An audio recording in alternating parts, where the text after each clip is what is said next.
So, this is Big D from TacoYaki Anime, and welcome to day 11 of the 12 Days of Anime. It's that time of year, once again, to celebrate anime.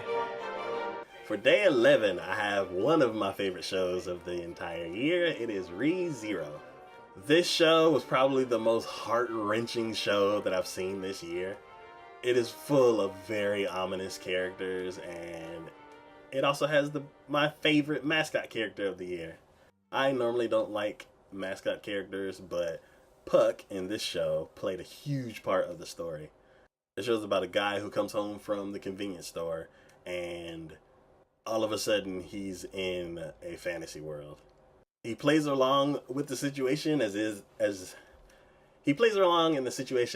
he's in a dream or something like that.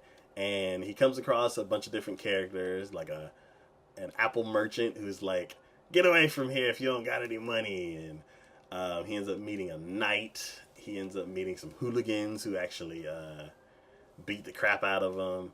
He ends up seeing a little girl who's actually a thief who just stole something and just ran past him. He sees drawn carriages and stuff like that. So the world that he actually traveled to is actually pretty cool. The one thing that I liked about this show the most was the world.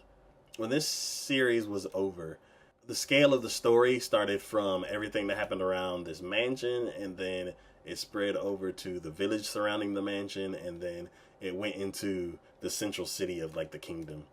Because of the few things that we saw in the series, I am very curious about the rest of the kingdom. I'm curious to see what else is out there. They have these lower level spirits, they have these higher level spirits, and we've seen examples of both. The lower level spirits are kind of like these glowing spheres, and they give energy to people who can control that energy. And then they have these higher level spirits that can be like the size of mountains. The reason why I picked the show for today is because of one scene. Things are going wrong, and you see this higher level spirit.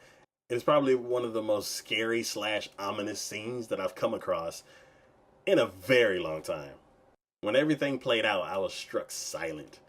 When the next episode began, I had no idea what was going to happen next.